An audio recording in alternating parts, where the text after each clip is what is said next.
Barrister Shamim Haider Patwari, জাতীয় পার্টির মহাসচিব, একটা কথা তিনি বলেছেন, একটা না আসলে দুইটা কথা বলেছেন। দুইটা কথাটা একটু চিন্তা করা দরকার যে এটা কি যৌক্তিক বললেন নাকি অযৌক্তিক। বলছেন বিএনপি যদি মাঠে না নামতো শেষের দিকে, সবাই মিলে মাঠে না নামতো, তাহলে আন্দোলনটা ব্যর্থ হতে পারত।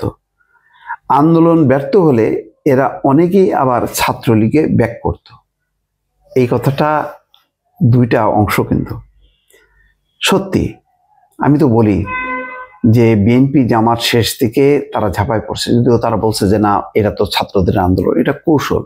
অনেকে আবার ওইটাকে ফোকাস করার চেষ্টা করে, বিএনপি তো বলছে যে তারা এই আন্দোলনের নাই।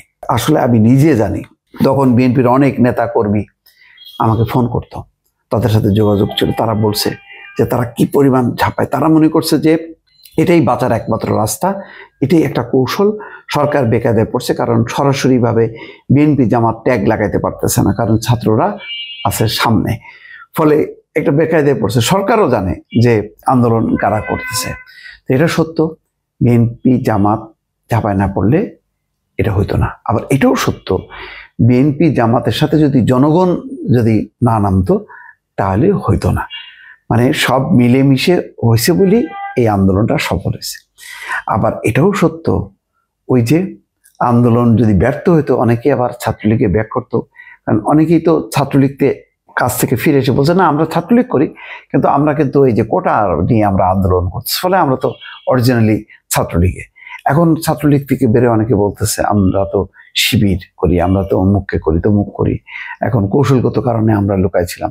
তো আবার ওই কৌশলের অংশ হিসেবে কিন্তু তারা ওই লুকায় পড়তো। এবং এখন ছাত্রদলের অনেকেই কিন্তু বলছে যে তাহলে আমাদের উপর যে ছাত্রলীগ নামে যারা অত্যাচার করলো, নির্যাতন করলো, তাহলে ওরা কারা?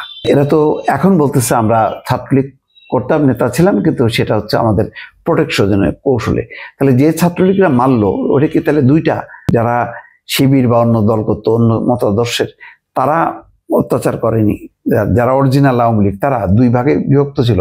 এসব তথ্য তো আমরা জানতাম না। আমরা তো দেখছি যে সব ছাত্রলীগ মানেই হচ্ছে সন্ত্রাসী সংগঠন, এবং এখন যারা নিষিদ্ধ।